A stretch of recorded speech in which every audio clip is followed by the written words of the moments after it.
All right, we're live here. We're already ready. We're going to start 2 minutes early because, the posse is slowly coming on in here. Welcome, folks. I am the Gothic Storyteller. Welcome to Throwback Cinema, our weekly show. I would like to say weekly. I know that I don't do it every week, but I like to try to keep it on basis. But welcome in, folks. I am the Gothic Storyteller, filmmaker, I was gonna say podcaster. I'm not really a podcaster anymore. I haven't done podcasting whatsoever since, oh crud, when did I think November was the last time, was like the last episode I recorded. Oh my god. My memory's a little short. We have some really good news. First off, thank you, community. My film students now, because thankfully once you're under the membership, you are a film student.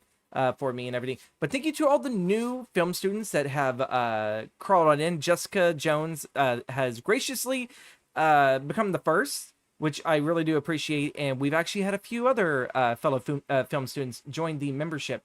I hope you guys are enjoying the little short video that I did to update you guys on Hammer Horror, as well as like the rest of the year. I sadly today actually had to go and axe a couple more videos for this year and actually push a few back for next year and everything. But I'm also looking at chat here, but I'm also trying to look at you guys, so we're gonna sit there and see how well I can move back and forth. But yeah, tonight is our night with Vincent Price. We have 3 tales of terror that are actually laughable, to a certain extent. Laughable, funny. I wouldn't want to directly call all of them a horror comedy, but you know what? Like, I've been covering a lot of really just deep, dark films from the Gothic Horror Films of the Decade series that I've been doing. And I'll be finishing the year out with that series and everything. December will be kind of taking a bit of a break. But unless I have time to pull out another video for December, then you guys will get a bonus episode. But yeah, like I've been kind of down in the dumps a little bit. I've been binge watching both silent horror and contemporary Gothic horror, and I'm all like, okay, I need a shake up. I need something to lift the Gothic spirit. And so I was like, you know what? We'll cover Vincent Price. Almost everything that Vincent Price does always brings a smile to my lips. I was actually thinking about having like a little backdrop that actually was going to have like some of Vincent Price's stuff. I think his biography is hidden behind all the new books that Jessica has gotten me. So I actually do have Price's cooking price-wise, I think, down here or up here.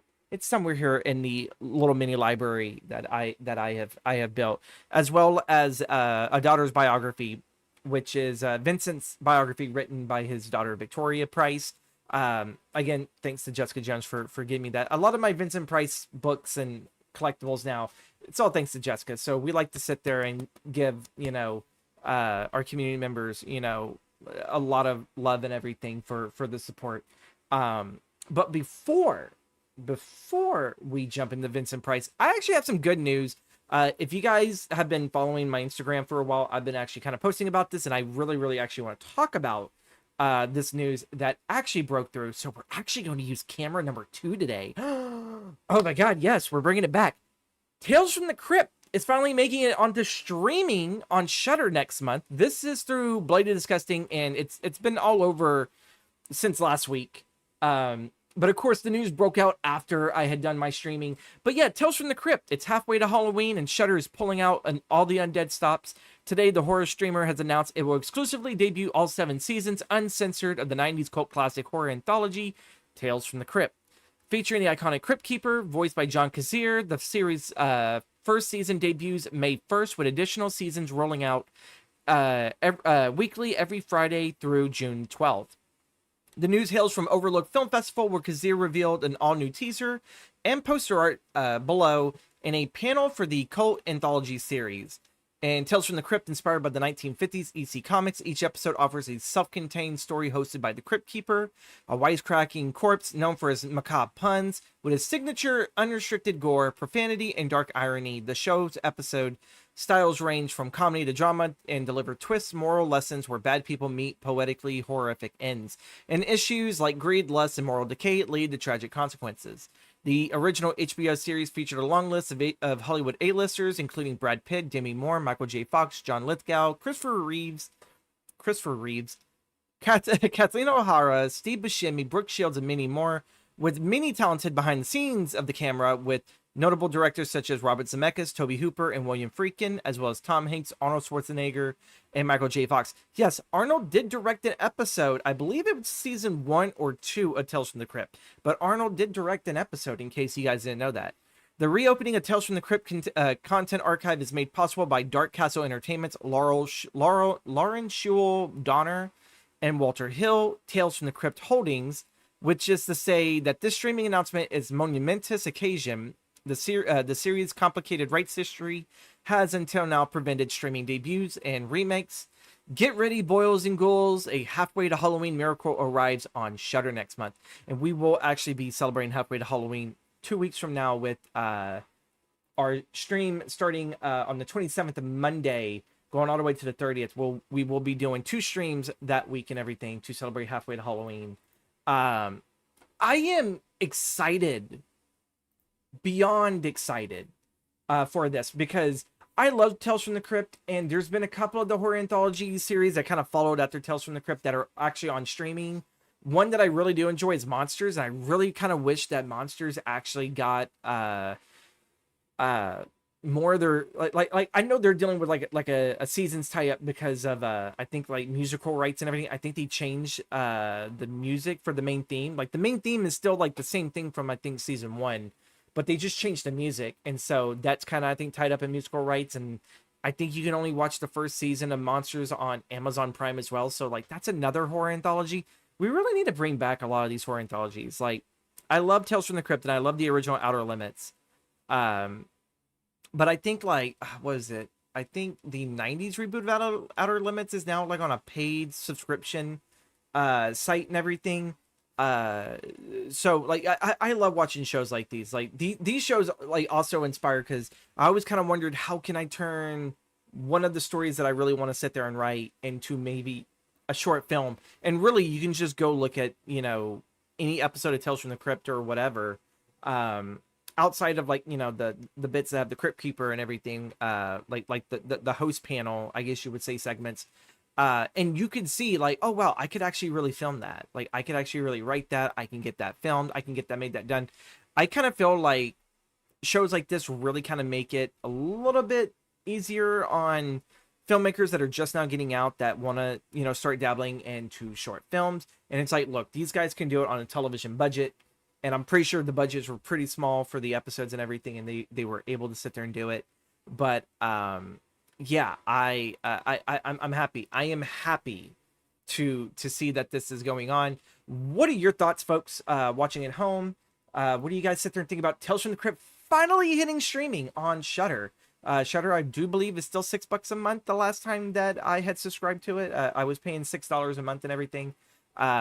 What do you guys think about it? And I want to add an extra bonus question to that. Could we be possibly seeing, since now the rights have been allowed to be on Shudder, that we're finally able to get the original series run, uncensored, of course, on Shudder, could there be a possibility that Tales from the Crypt gets a remake home on Shudder? I know a few years back, M. Night Shyamalan was trying to reboot this, and it all fell through because of rights holding and everything. I'm pretty sure some of the financial stuff backing, it's usually always money. But what do you guys think about this? Like, would you guys want to sit there and see a reboot of the series, or some form of a continuation? Obviously, we would love to have John Kazir back to do the voice of the Crypt Keeper. I feel like that's such an iconic voice that we all remember growing up in the 90s watching Tales from the Crypt. It's kind of like trying to see Freddy Krueger without, you know, Robert Englund playing him, or as much as it feels kind of weird to sit there and say Kane Hodder played Jason, when really Kane Hodder like didn't really come in until I think it was after the Tommy Jarvis trilogy, or maybe he was in Jason Lives. I could be wrong. Let me know if I'm wrong on that in the comments. If Kane Hodder was in Jason Lives, I do know that he was in The New Blood, and I want to sit there and say I think The New Blood was his debut.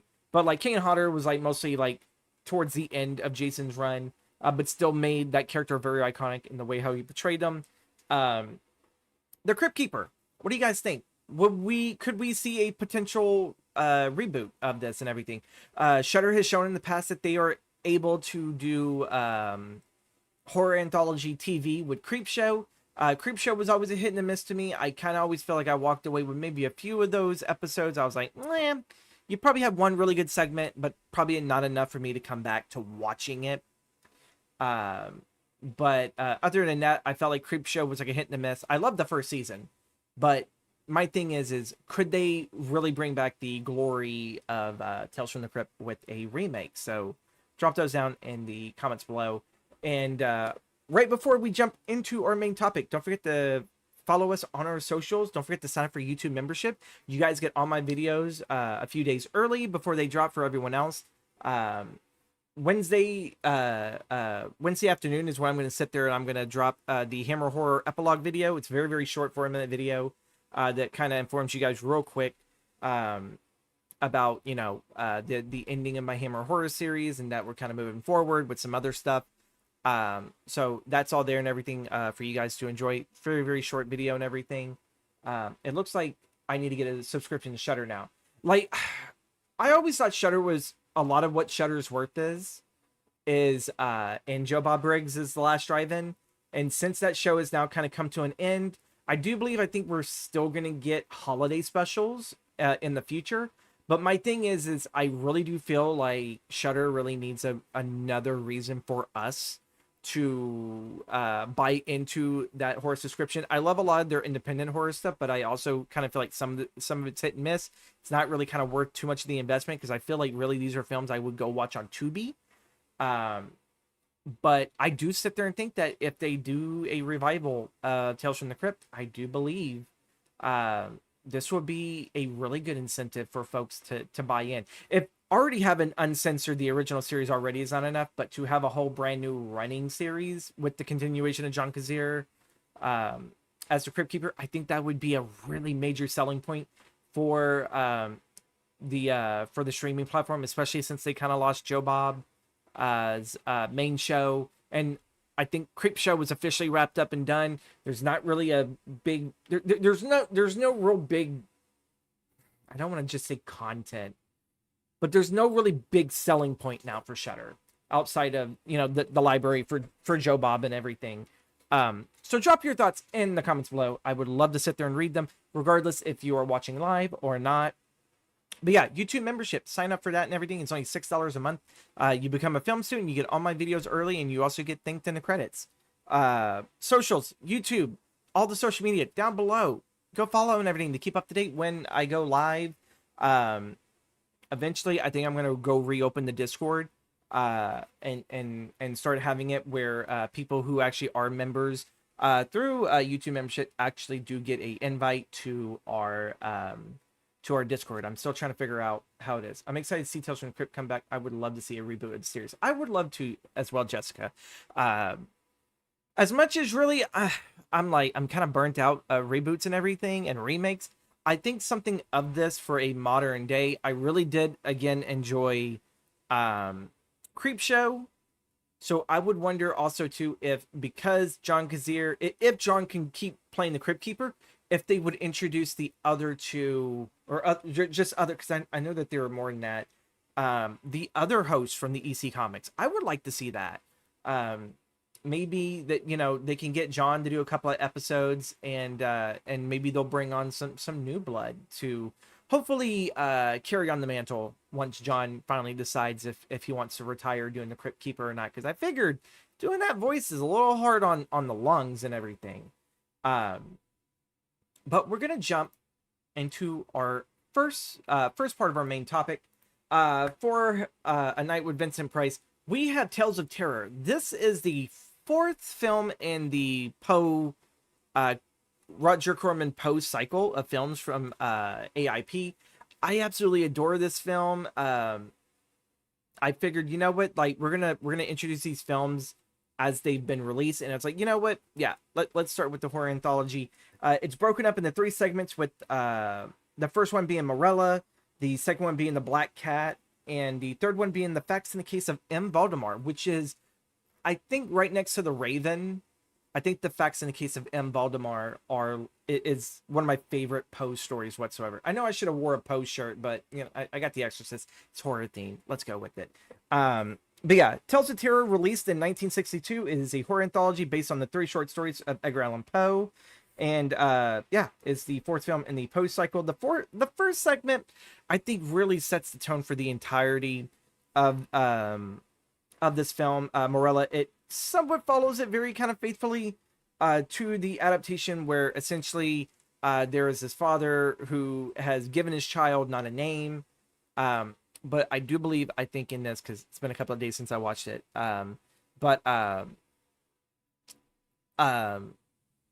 the mother dies during childbirth of birthing her child, and he kind of the father struggles to name the child, very much so. And when he finally kind of starts being haunted by the visions of his wife, especially when his child grows up a lot, his child starts to grow up. She looks exactly like the wife and everything, and he's kind of doing everything in his power not to give this child the name. And he ends up sitting there saying the name, and the child turns into the mother. It's very cut and bones. There's nothing really to this story, but it does set a nice eerie mood for this horror anthology. Really, there's nothing kind of horror comedy like to this, but again, it's another really good atmospheric horror, and I kind of really wish that we got more horror anthologies of this, because if you really look at Edgar Allan Poe's books and everything, like his short stories, there's not a lot of meat when it comes to conflict and story. It's very much more of a scene. He's writing you a scene, a perfect scene of horror, and then that's very much it. Now, when you get to like the Case of M. Valdemar, it's a little bit more to it. It's more playing with concepts and playing them out throughout scenes. Murder in the Rue Morgue is probably actually one of the very few, which was the birth of the detective fiction, because Poe did kind of create that genre. And that's where you kind of like, okay, this needs to be made into a movie. There's like there's enough meat on this bone that it's like, we can't make a short film out of this. I mean, could. That would, just thinking of that, that would be, I don't want to say that would be tight, but that would take some talent to really compress Murder in the Rue Morgue to like a 15-30 minute segment. But yeah, that's pretty much the gist of Morella. We end up moving over to The Black Cat, which is not a direct adaptation. I would also like to preface that most of these films, even with the Roger Corman Poe-based films, are all very loosely based off of Poe, and I think Corman knew that. There's just not a whole lot to tell. It's not a whole lot of story to tell. But what we can do is take the spine of the story and the essence and put it into one of our own stories. And this I definitely does feel, because it's mixing the Black Cat story with that of the cast of Amontillado, which I feel like I butchered that. I think Amontillado. And in that, Peter Lorre plays a alcoholic named Montresor Herringbone, who hates his wife and her black cat, and he spends every night in the pubs, in some type of establishment that serves alcohol, and he essentially gets his butt kicked out of so many establishments that he finally ends up settling onto this one place, in which he ends up having a wine tasting contest with Vincent Price's, I believe his name is actually, it's not Amontillado. I'm actually trying to look for it. Fortunato Lucrezi. I'm not so strong on my Italian, so I do apologize. So yeah, he does end up getting into a drinking contest of a sort. It's more of a wine tasting. Price's character is very much in a what are we gonna call?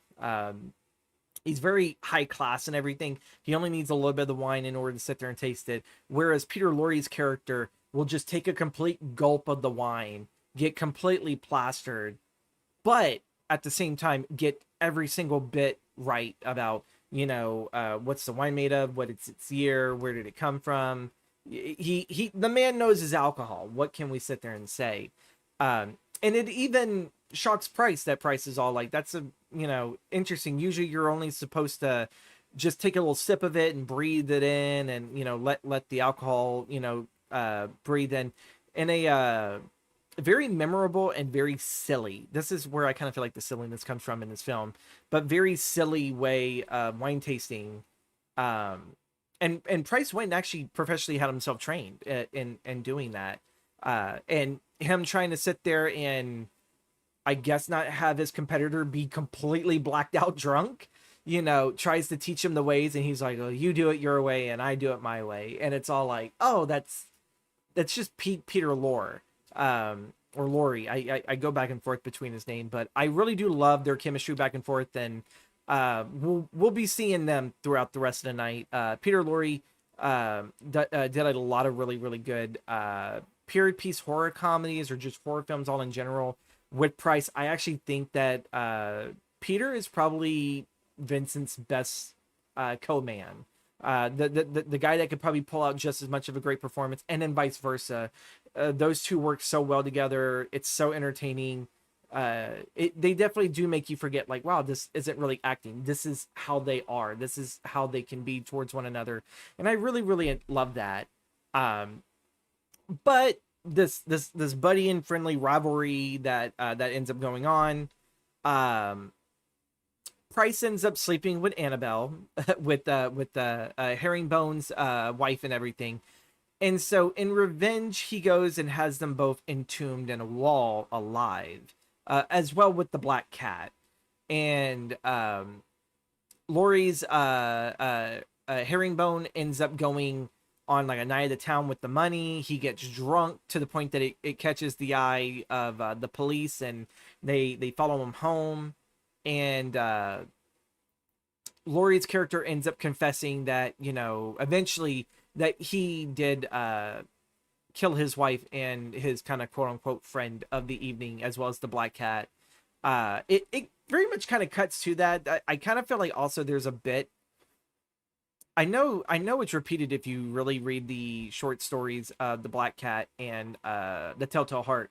A little bit of the endings actually do mirror each other, where the person who has committed the serial act is struggling to stay cool under pressure, and he eventually does oust himself as like, yes, I've killed them, I pull up the planks, or they'll go and they'll break the wall down that they have just recently kind of covered, and they'll reveal their own crimes and everything. So it kind of feels like it plays also a little bit on that, but really, if you look at the stories, they're about almost the same, just different scenarios. But I kind of feel like when we watch the Black Cat segment, it's played very, very straight, but it comes off a little bit more like a horror comedy compared to the other two segments in this film. And we'll actually come to our final segment with the facts in the case of M. Valdemar, which is not a faithful retelling, but it does, again, take the spine of the story and does its own thing with it. So, dying from a painful disease, Ernest Valdemar employs a hypnotist, Mr. Carmichael, to alleviate his suffering by putting him under various trances. Then he remains between worlds, between the living and the dead. So, again, if you're very much familiar with the facts and the case of M. Valdemar, there's actually a doctor that is trying to see if, through hypnotism, he can freeze the point between life and death and wonder what is actually between there. Like, are you alive or are you dead? There is this real big mystery in the short story that builds up very, very well. And this one kind of does that, but at the same time, we find out that Mr. Carmichael is not here for Valdemar's alleviation of pain, but instead is trying to get Valdemar's daughter to marry him. And so he ends up holding Valdemar hostage, saying that I will not release your father from this trance and everything. And if you do attempt to stop it, he'll be lost forever. and so he's kind of holding it up against Just for a Marriage proposal. And so the daughter gives in. She sat there, says that she'll marry him, and there's a lot of back and forth going on where essentially she ends up getting injured by Mr. Carmichael, and through pure miracle magic, I don't really know what to sit there and say, Price is able to slowly come out after about a week of being in this hypnotist trance. He is able to come to sit up and to attack Carmichael, so that his daughter can be freed. And again, it's all played very, very straight. There's nothing actually quite hilarious about this segment until the very end, where it's supposed to show, because in the story, when Voldemort is finally snapped out, because I think it has actually been a month that he has been underneath this trance in the story, he deteriorates and rots rapidly to the point that I don't even think there's even any bone. The bone just even like kind of like liquefies. And I love that final image in Poe's story. So I'm like, how is Corbin and them going to do it with this? Well, when the daughter and her lover look back into the room where Carmichael and Voldemort were struggling and fighting in, Voldemort looks like he has been doused in boiling hot Hershey's chocolate. I think what's supposed to be the mixture of like the blood and the other bodily fluids, as well as like, burnt skin, whatever. It kind of gives off like this burnt kind of blood look or whatever, but he looks like a Hershey bar or like a skeleton that's just been dipped in a Hershey bar. And yeah, you have like this really kind of suspenseful end to Tales of Terror, and you just look at it, it's Vincent Price as a Hershey bar just melted all over. Basil Rathbone, who played the villainous Mr. Carmichael, and I recently watching this, I think it was Friday when I just saw it bust out laughing. I was not expecting it to make me laugh. Like I enjoyed Black Cat, but seeing this, I'm all like, I was like, someone on set had to have like been like, oh, I think the closest thing we can get to this look was chocolate or whatever they used. It's like, oh, it looks edible. It's like, I wonder if we can eat it. But that is Tales of Terror. It was, again, distributed by AIP, directed by Roger Corman, with the screenplay by Richard Matheson. Richard Matheson is, again, another one right next to Roger Corman, who is going to be on repeat here tonight. Matheson is known very much for books like I Am Legend and the Legend of Hell House and everything. But he also worked in television, and I think he also got his start in television. He worked on episodes of Twilight Zone, like Nightmare on 20,000 Feet, The Little Girl Lost, and Steel. And he adapted quite a few of the Corman Poe films, like House of Usher, Pit and the Pendulum, Tales of Terror, and later on, what we're about to get to is The Raven. He has written those, and his short story Duel was actually directed and adapted by Steven Spielberg as a television film. So this man has like wrote and adapted some of his own work. Fantastic writer. I really, really enjoy him. I really want to read I Am Legend, and there's a couple of works from Richard Matheson I would love to read one day. The Shrinking Man. I do believe Stir of Echoes was one that he wrote. There's a couple of these. Hell House is what it's called, but I think the film adaptation was called Legend of Hell House. Hell House, I gotta sit there and say, is a strong punch of coffee. So if you're kind of like not like in the headspace to really read some really dark shit, I would probably be wary of reading Hell House and everything. I read that one, oh God, beginning of last year, and I had to, I think, for like the next couple of months just binge watch nothing but comedies just to just to give myself like a palate cleanser and to like boost the serotonin in my head. We are going to do a real quick break though before we jump into the rest of our films. So do stay tuned. We will be covering our last two Price films of the evening. So yeah, um, we'll have a very short 2-minute break.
All right, and we are back. We're going to cover onto our next film, which I did kind of mention right before the break, but The Raven, which was the 5th film and the final one in the collaboration with Richard Matheson working with Roger Corman.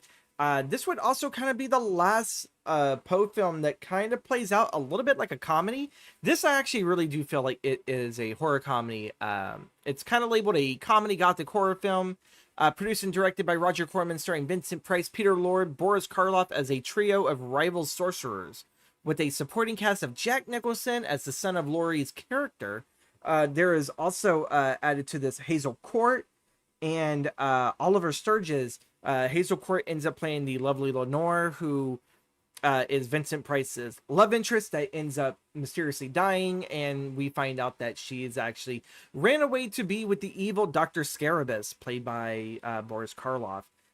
Olive Sturgis is the daughter between Hazel Court and Vincent Price's character, who ends up. We have like a little small romantic subplot between Jack Nicholson's character and Oliver Sturgis in that. So between the so much of the rivaling sorcerers, Peter Lorre's sons like fallen for not Christopher, Vincent Price's character, his daughter. But yeah, named The Raven. The film kind of opens up with like a little acid trip looking introduction with a few lines recited from The Raven. I was a little let down by this. I was like, okay, it's like, so he's reciting the Poe poem. But the funny thing is that this story takes place in 1506, so Poe wasn't writing this stuff yet. But let's not try to completely deconstruct the film. But yeah, we get like a few stanzas recited by Vincent Price in the opening image of this before we kind of get a little bit of that acted out, where Vincent Price is mourning the loss of his wife, his lovely Lenore, who he missed so tragically.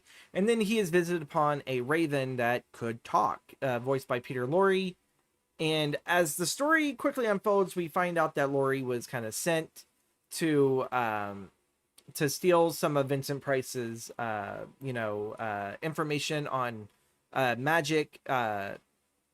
They kind of mix a little bit of magic and science together. It feels more like it's actually alchemy. So magic is almost in a form an alchemy type of thing, but at the same time it's not, because Price is one of the very special sorcerers that can do magic without, the average tools and everything. He can do it all by hand. But he doesn't really like doing it because he's a pacifist. He's a good guy. He doesn't really want to sit there and fight. But this raven named Bedloe essentially tells Dr. Craven, played by Vincent Price, that, he had like this curse placed on him. They're trying to turn him back into being a human. And that takes some very funny kind of kooky ways of like, oh, you didn't have enough of the formula to turn me back. And so they had to go and redo the whole process all over again. And they end up being attacked by the strange magic that is Scarabus, who more than once has attempted to kill the sorcerers as they attempt to arrive to his home. But they end up doing so, and Craven ends up finding out that his wife had actually left him, faked her own death to be with the bad guy. It definitely breaks his heart. And Scarabus essentially holds Price's daughter hostage by saying, uh, you either hand over the secrets to your magic, or I'm going to hideously deform your daughter with not a fire poker, but like a branding iron. And it's like, what the hell? And I don't think it's outright stated that Hazel Court's character of Lenore is the mother of Oliver Sturgis's Estelle. But I'm like over here, it's like, wow, you must be a really evil mom that it's all like, I'm gonna allow my evil boyfriend to essentially mutilate my daughter's face. So I'm guessing Hazel Court had to play the wicked stepmother, because I'm like over here, it's all like, that makes no sense. Don't try to sit there and, I guess, try to make as much sense of this film and everything. It's meant more just for laughs and hilarity. And one of the hilarious things is finally the ending of the film, where Price and Boris Karloff have this big standstill, where essentially they are two sorcerers battling it out with magic, and it's very campy. It's very I don't want to say cheap, but kind of schlocky with the special effects of that time that were used to do the magic. Like, you just see like these little orange light orbs and all sorts of like kind of like artistic stuff. The special effects were definitely early, but very much experimental.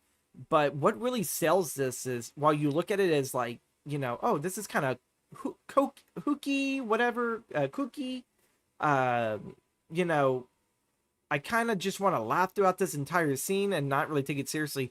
But when you look at the actors, Boris Karloff and Vincent Price truly do believe that they are sorcerers, and that before them, they are conjuring up all forms of elemental attacks, conjuring up animals and such and everything. And they sell it very well. And that's what really kind of sells it. Because once you get past the laughing point of it, you really look at it and you're like, oh, snap. Like, these guys really do believe in what they're doing. And so you kind of lock in a little bit. You kind of laugh every now and then, like, haha, chuckle here, chuckle there. But still, the performances are amazing. And while this is a horror comedy, I feel like maybe not last minute thrown together like another Corman project of this era, like The Terror. I think The Terror came out in 64, I believe. Maybe 65. That you kind of like look at this and it's like, well, what were these guys supposed to do? And this whole scene feels like last minute put together, and it works very, very well. I absolutely love it. It's probably one of the strongest parts of this film, is seeing that, along with the kind of like the opener where you have Price talking to Bedloe, and they're trying to figure out how to cure him from being a talking raven. But by the end of the picture, Price and his daughter and Bedloe and Bedloe's son and everything all get away. Hazel Court and Boris Karloff perish within Scarabus's castle collapsing. And Vincent kind of does hold a little bit of a grudge towards Bedloe's character because he gets turned back into a bird, and he's all like, hey, like, you think like you can kind of fix me here. And so not Karloff, Price's answer to that is actually to make the bird a mute. And he's like, there, I just fixed the problem. And I'm all like, okay, well, I guess his son's not going to have an issue with it, that his father got turned back into a raven and now he can't speak. So the raven has now become like I guess like an eternal partner to Vincent Price, while the children run away to go, be lovers elsewhere. The Raven is very, very fun. It's a very, very fun film compared to where the Poe cycle had started with House of Usher, Pit and the Pendulum, which were really, really good independent horror films of the Gothic genre. I really do like Premature Burial, but that was not done by AIP. I think it was produced by Corman, but it was not. I'm actually looking it up right now. It's based off the short story Premature Burial. Oh, sorry, it was directed by Roger Corman, but It didn't star Vincent Price. I could have swore I thought that this had a different distribution, or maybe a different production house. I could have sat there and swore. Welcome in, Ravine. I haven't seen The Raven, but would love to now. The Raven, believe it or not, is one of the easier Poe films that you can actually watch this and Tales of Terror over on Tubi. This is not a plug for Tubi, but folks, if you're not on Tubi, it's a free website. There are ads, of course, and everything throughout the film, but Tubi has a phenomenal like a library and catalog of classic horror stuff. So you can see stuff like The Incredible Shrinking Man. You could see the Poe films like House of Usher and The Raven and Tales of Terror. You can watch those films and more. And you can even watch the final film that we're about to cover here in a moment. But yeah, like I'm currently binge watching on there A Haunting, and in between there, I've been doing a lot of the videos that I've been watching, or that I've been covering here on the channel. I've been watching them through Tubi, because if I can't find it on Tubi, then I'll probably find them on YouTube somewhere. But Tubi, I think, is the best streaming platform for anyone that is actually on a budget. I love Tubi. Ads are actually pretty unintrusive.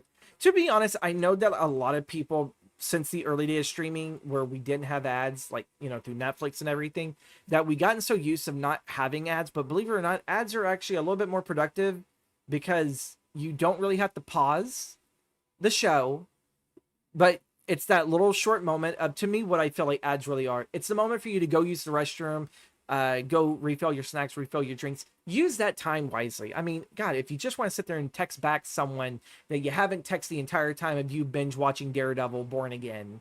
And I know I'm kind of side tangenting here, but you know what? Disney Plus throws in an ad. It's like, oh, before we finish this episode, here's this. You have that little small 3 to 4 minute chance to go get that text message. Oh my God, like, I totally agree. I'm sorry that your father passed away, or they're getting a divorce. I'm sorry.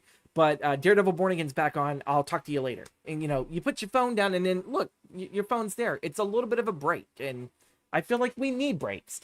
I love Tubi. And I love how you capitalize Tubi, because I almost read that as Mubi. Mubi also is another one. It's a little expensive, but I love Mubi for its international market of cinema. And also, too, there's some classic horror stuff that you won't find on Tubi or YouTube or anywhere else, but you can find it on Mubi. Mubi's another good one. Welcome in, Monster Man. How are you doing? Thank you for calling me Gothic. I know it's very weird. I'm so used to people calling me Gothic either in the Discord or through Twitch. You're the first person that's ever called me that. Thank you so much here. I hope you're doing well. But we're gonna wrap up here with our final film. And I feel like this is one people, you've either heard of this or you have not heard of this, but this is also on Tubi. The Comedies of Terror. This is the final film, I believe, that Richard Matheson worked with Vincent Price, Peter Lorre, and all these icons of classic horror. Boris Karloff, Joyce Jameson, Rhubarb the cat was in this one. I don't think it's the original Rhubarb, but Rhubarb was the name of several orange cats used in a lot of late 50s, early 60s cinema. I think Rhubarb's biggest role probably was in Breakfast at Tiffany's. That was the cat that Tiffany had and everything. Joey Brown was in this film before his death, and Basil Rathbone is also into this. The less said about this film, the better, but I do actually have a really quick synopsis for this. A lazy undertaker in debt chooses to speed up the debts of the wealthy elite in his town to pay off his landlord. That's probably as much as I really would want to sit there and say about this, because I really want you guys going into this film. This is not a horror. As what the title exclaims, the Comedy of Terrors is. Matheson named it after this because of the Shakespearean play, The Comedy of Errors, and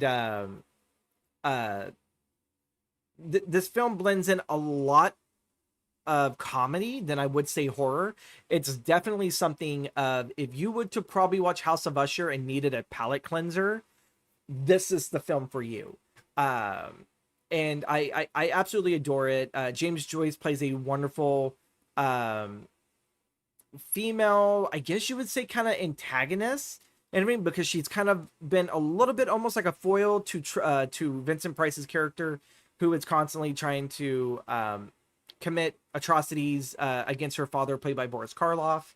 Um, she's always trying to defend her father, and anytime that she's like in the line of Vincent Price's fire of his own frustrations, she does her best to take that and kind of shoot it right back. She's kind of a woman that doesn't really sit there and she'll take some of the swings and everything, but sooner or later she's all like, I've had enough. And she'll put Vincent Price in his place, and it's wonderful. I love Peter Lorre as this very gothically romantic character of he's in love with Joyce Jameson's character, who's married to Vincent Price, and he's always reminding her, he's like, I could take care of you. It's like, that man doesn't even appreciate you, but I do. And one of her big things is she loves to sing, and he loves her singing, even though it upsets rhubarb and it shatters glass and it just rings eardrums. He loves her for it, and Vincent Price detests her for it. And this is probably, Laurie is one of my favorites. He's definitely an underrated talent. I definitely like that he definitely came from the school of silent cinema, going into the early talkies, that he was adapting essentially Russian literature, and he did so very, very well. And then he kind of slid right into the horror genre just completely easy, because I think a lot of people think of him as like a horror actor, when really he started off in noirs. He was in Alfred Hitchcock noir films and crime dramas. Like, that was very much what got his start. But him doing the horror films also unlocked a whole different side of Laurie, that he could play like this kind of disgruntled, like kind of character. It's like, I don't care. I don't care at all. But at the same time too, when you look at something like the Comedy of Terrors, it opens the sweet spot in his heart. And I absolutely love this. And sadly, he passed away, I believe, before this film even released. This was sadly the end of 1963, because The Raven released in January of 63. Comedy of Terrors released in December of that year. Sadly, at this point, we were starting to lose these icons that we grew up with during the Universal horror boom, the end of the silent era, and kind of like going through like the 50s, where you kind of had like this, I guess you would kind of say, the beginning of the roller coaster horror film, where it's more style over substance, but it's still enjoyable. It's still entertaining, regardless of maybe it doesn't have a lot of substance to its story. This is one of the best, all great icons in movies.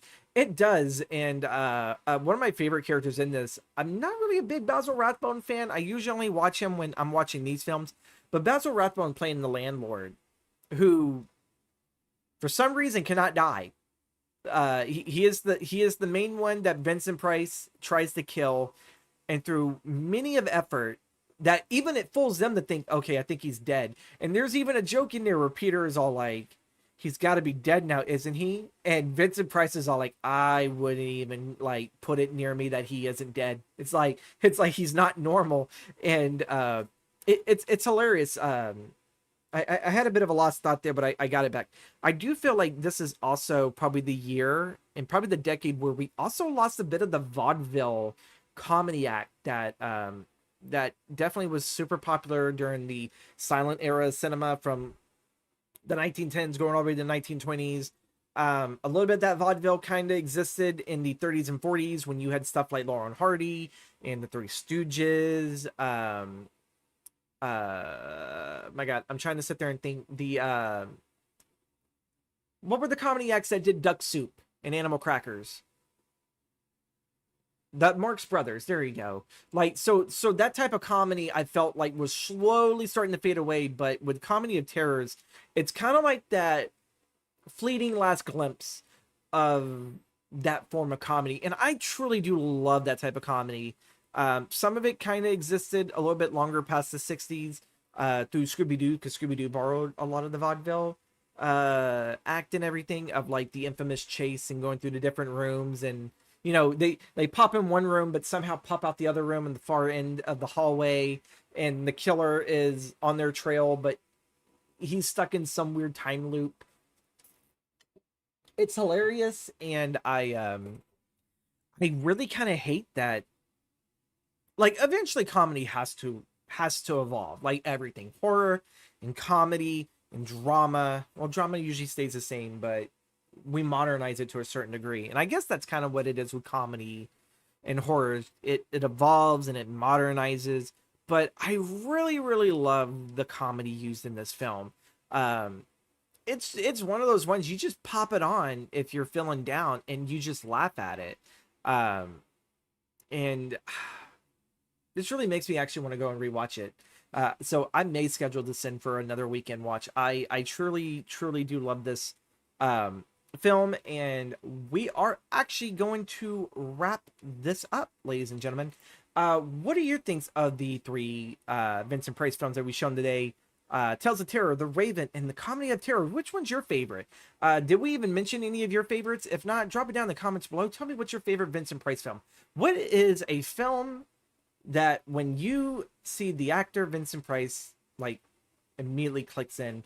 Um, we will not be live next Monday. I will be taking next Monday off and everything because I do need to try to get a little bit more of the work done. I have this month and next month before my next vacation. So I am trying to, cram and get as much work in there. But I will actually have for next Monday, starting at 1 p.m. Central Standard Time, we do actually have a voting poll going on that I will have you guys. You love House of Usher? I love House of Usher too. I think that's a wonderful, wonderful film, Rock Revine. But we do have up on the chopping block, we have a behind the scenes stream to show how do I actually make my videos. That is one of the options. Another option is the movie Corpse Bride for our modern day watching audience and everything. I really kind of feel like if we're gonna really tap in the gothic horror for the modern age, Tim Burton's Corpse Bride is a really, really good one. And then we have a double feature option: Cat People 1942 and Stephen King Sleepwalkers. I figured if we're gonna do a double feature, I want to do something that really switches, maybe not the same themes, but just material, substance, style, everything. So those are one of the voting options. That poll will launch 1 p.m. next Monday, Central Standard Time. I will be back for halfway to Halloween week for the 27th and the 30th. On the 27th, we are going to be discussing Halloween 3 Season of the Witch, my favorite Halloween from that franchise. Yes, none of it has Michael Myers in it, but I truly do adore that simple little Halloween story. But we're also going to sit there and talk about a few other topics on that. And then, of course, on Walpurgisnacht, for all my German people who are probably offended by my my